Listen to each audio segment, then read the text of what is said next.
ជំរាបសួរពុកម៉ែបងប្អូនអ៊ំពូមីងតាយាយម្ដងទៀតថ្ងៃនេះក៏ដូចជាសពមួយដងគឺគាត់មកផ្សារដើម្បីរកទិញគ្រឿងក្រៅសម្រាប់ធ្វើម្ហូបថ្ងៃនេះពិសេសបន្តិចខ្ញុំធ្វើមុខម្ហូបរហូតដល់3មុខឯណោះដោយសារតែមានកម្មវិធីពិសេសសម្រាប់ក្មួយប្រុសដែលគាត់ទៅប្រឡងនៅភ្នំពេញគាត់ទៅប្រឡងតៃក្វាន់ដូហើយមកវិញគាត់បានតែមេដាយប្រាក់ប៉ុន្តែយ៉ាងណាក៏លើកទឹកចិត្តគាត់ដែរគាត់ចង់បានមេដាយមាសប៉ុន្តែអត់បានលោកបងប្អូនដឹងមិនអត់គាត់យំឡើងពេញឆាអត់បានលេខ1មួយខ្ញុំអាយុប្រហែលជា7-8 ឆ្នាំហ្នឹងណាក្មួយប្រុសចាអត់បានដាក់រូបថតគាត់ទេស្ដាយអត់បានថតវីដេអូដោយសារតែរវល់ឥឡូវតែមើលគាត់នោះអត់បានចាប់អារម្មណ៍ថតវីដេអូទុកឲ្យបងប្អូនមើលសោះបើសិនឃើញទស្សនវិជ្ជាគាត់យំនៅលើឆាកហ្នឹងមិនដឹងជាអស់សំណើចប៉ុណ្ណាទេក៏ទៅហេតុតែក្មេងណាចឹងចុះពីលើឆាកមកមានតែម៉ែនឹងឯងជួយលួងឲ្យមកដល់ផ្ទះគេរៀបរាប់ប្រាប់មកអ៊ំថាមកអ៊ំអើយអូនណាបានតែលេខ2ទេអត់បានលេខ1ទេបានតែមេដៃប្រាក់ហើយខ្ញុំក៏លួងក្មួយទៅថាមិនអីទេមេដៃប្រាក់ក៏បានដែរកូនពូកែហើយតែគ្រាន់ថាគេហ្នឹងពូកែជាងកូនជាងអញ្ចឹងទៅកូនខំប្រឹងតិចទៀតនឹងបានពូកែដូចគេអញ្ចឹងណាគេក៏បាត់ទៅស្ងាត់ទៅណាចាឥឡូវនេះចូលដល់មុខម្ហូបទី1សម្រាប់កម្មវិធីជប់លៀងឲ្យគាត់ដើម្បីលើកទឹកចិត្តណាថ្ងៃនេះបងប្រុសខ្ញុំគាត់ជាចុងភៅដោយសពមួយដងអញ្ចឹងខ្ញុំនិងបងអូនស្រីនិងបងអូនថ្លៃគ្រាន់តែជួយហុចនេះហុចនោះឲ្យគាត់ទេគាត់ត្រូវការអីក៏ជួយគាត់អញ្ចឹងណាតែគាត់ជាមេចុងភៅប្រចាំផ្ទះខ្ញុំហ្នឹងណាមេចុងភៅប្រុសចាឥឡូវនេះសាច់គោដែលទៅរើសនៅផ្សារមិញយកសាច់កភុនស្រួយបងប្អូនសាច់កភុនស្រួយពេលដែលយើងធ្វើឡាបទៅឡាបជាមួយនឹងតសក់ស្រូវហ្នឹងក៏វាចូលជាតិគ្នាហើយសាច់ហ្នឹងក៏ផុយឆ្ងាញ់ដែរសាច់កភុនស្រួយហ្នឹងសំបីយើងយកទៅស្រោះជាមួយកាទៀវក៏ឆ្ងាញ់ដែរវារីកធំហើយផុយល្អអត់ស្វិតដូចសាច់កន្លែងផ្សេងអញ្ចឹងណាសាច់កន្លែងផ្សេងតតែសាច់គេហៅសាច់ហ្វីលេបានឆ្ងាញ់ហើយថ្លៃអានោះណាអញ្ចឹងឥឡូវនេះដើម្បីឲ្យវានៅមានតសៃច្របអញ្ចឹងខ្ញុំរើសយកសាច់កំភួនស្រួយហើយបន្ទាប់មកក៏ដាក់តសក់ស្រូវយើងណាតសក់ហៅហ្នឹងហៅតសក់ស្រូវហៅកូនតសក់ស្រូវណា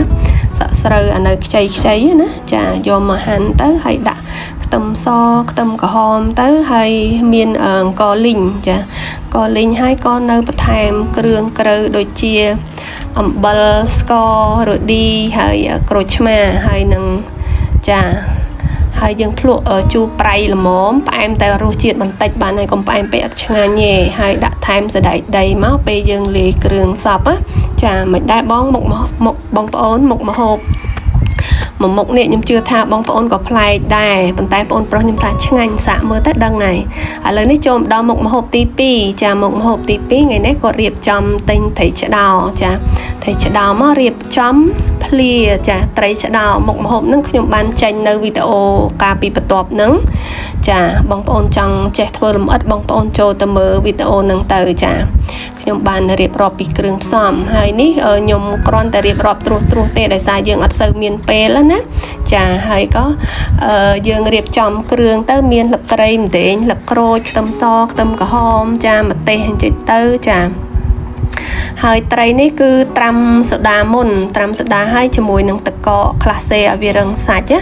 ធ្វើដោយរូបមន្តដែលខ្ញុំបានថតបង្ហាញជូនអញ្ចឹងនៅក្នុងវីដេអូមុនណាចាហើយបន្ទាប់មកយើងកូរទឹកប្រហុកកូរអីមកចាដាំទឹកប្រហុកដាំអីឲ្យពុះមកឲ្យរៀងពុះបន្តិចកុំអត់ពុះបងប្អូនតើអត់ពុះទឹកប្រហុកឆ្អាបហើយតើទៅពុះទៅបានវាចេញក្លិនឈ្ងុយចាហើយបន្ទាប់មកយកទឹកប្រហុកហ្នឹងយកមកចាក់ជាមួយនឹងត្រីរបស់យើងណាចាដាក់មួយត្រីរបស់យើងទៅហើយ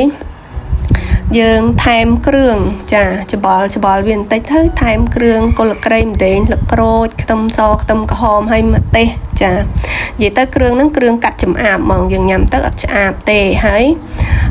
ថែមក្រូចឆ្មាអំបិលប៊ីចេងស្ករហើយនឹងរ៉ូឌីបន្តិចទៅចាប៉ុន្តែអំបិលហើយនឹងរ៉ូឌីដាក់តិចបានហើយដោយសារតែយើងដាក់ទឹកប្រហុកហើយអញ្ចឹងចាំពេលសាបយើងថែមតាមក្រោយទៅអញ្ចឹងកុំឲ្យតែដាក់ប្រៃជ្រុលមិនដឹងបានអីដកចេញមកវិញទេចាបើសាបយើងស្រួលថែមតែបើប្រៃពិបាកថែមណាចាហើយក្រូចឆ្មានេះគឺក្រូចឆ្មាខ្មែរយើងបងប្អូនគ្រាន់តែច្បាច់ទៅយើងចូលចិត្តហ្នឹងក៏ឈ្ងុយមកដែរឈ្ងុយឈ្ងប់ហ្មងណាដាក់ទៅនិយាយពីត្រូវគ្នាណាម្ហូបមួយមុខហ្នឹងអ្នកនិយាយនេះគ្រាន់តែឃើញណាចង់លេបទឹកមាត់មុនបាត់ហើយចង់ភ្លក់ចាហើយបន្ទាប់មកបងប្អូនថែមសណ្តែកបដោម្រះចាម្រះជីយើងគ្រប់មុខមកចាមានជីត្រត់ត្រីជីក្រហមហើយនាងលាក់ណាចាហើយនឹងជីសាំងក្រហមចាបើមានជីអង្កាមក៏ល្អដាក់ទៅវាជួយហឹងដែរហើយជីអង្កាមហ្នឹងពេលញ៉ាំមួយភ្លាត្រីហ្នឹងគឺញ៉ាំទៅក៏អប់មាត់ម្ដងណាបងប្អូនតែម្ដងចាពេលនិយាយទៅចេះតែជាប់មាត់មិនដឹងជាមិនទេចាស់ទៅកាន់តែយ៉ាប់ទៅណាចាហើយទៅបងប្អូនភ្លក់ឲ្យជូរប្រៃល្មមទៅគឺបានហើយនេះយើងរៀបដាក់ចានទៅហើយយើងមានបន្លែតំណប់យើងញ៉ាំមួយបន្លែណាស្ពៃបកគោយកខ្ចីមកការ៉ុតបន្តិចទៅសក់បន្តិចមកឬក៏បងប្អូនចង់ថែមបន្លែអីដែលបងប្អូនចូលចិត្តច្រើនជាងហ្នឹងក៏បានដែរបងប្អូនអត់ប្រកាន់ទេណាមុខម្ហូបខ្ញុំអត់ប្រកាន់ទេបងប្អូនចូលចិត្តអីដាក់នឹងទៅចាំមិនថាតើតែដាក់តាមខ្ញុំទេមិនមែនទេណាបងប្អូនចូលចិត្តញ៉ាំអីដាក់នោះជួនកាលខ្ញុំថាដាក់អានេះបងប្អូនថាខ្ញុំអត់ចេះញ៉ាំផងដាក់មិនកើតណោះបងប្អូនចូលចិត្តអីដាក់នឹងទៅណាឲ្យតែយល់ថាមុខបន្លែអស់ហ្នឹងបងប្អូនអាចញ៉ាំបានហើយវាផ្ដល់សារៈសំខាន់សម្រាប់រាងកាយរបស់យើងចាឥឡូវនេះយើងចូលដល់មុខម្ហូបទី3មុខម្ហូបទី3នេះក៏ប្លែកដែរបងប្អូនណាថ្ងៃនេះរើសមុខម្ហូបប្លែកដើម្បីឲ្យក្មួយសាចាហើយតែពេលលើកក្រោយបើសិនជាគិតថាបងប្អូនថាតំណងឲ្យខ្ញុំចេញវីដេអូមួយស្ដីពីការធ្វើម្ហូបនឹងសុទ្ធចាបងប្អូនអាច comment នៅក្នុងវីដេអូនេះមកខ្ញុំនឹងថតជូនចានេះគឺជាពោះតាន់ណាបងប្អូនចាពោះតាន់នេះរៀងថ្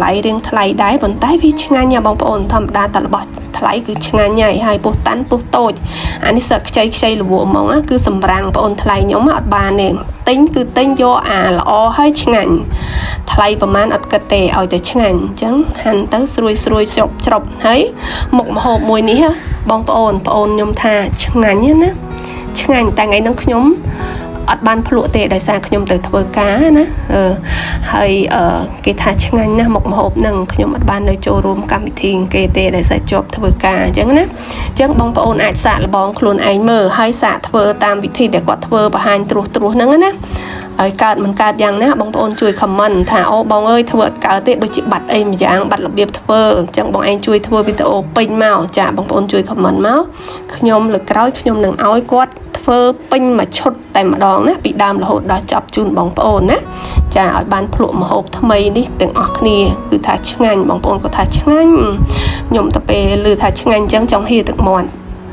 ពួកអីស្ដាយអត់បានភ្លក់ស្នាដៃគាត់បងប្រុសខ្ញុំនេះប៉ាកែគាត់ប៉ាកែឆ្នៃមុខម្ហូបថ្មីអញ្ចឹងយើងអ្នកញ៉ាំចាំតែភ្លក់ថាឆ្ងាញ់មិនឆ្ងាញ់ទៅបានហើយយើងបាច់គិតខ្វល់ច្រើននេះឥឡូវកាលពីមុនណា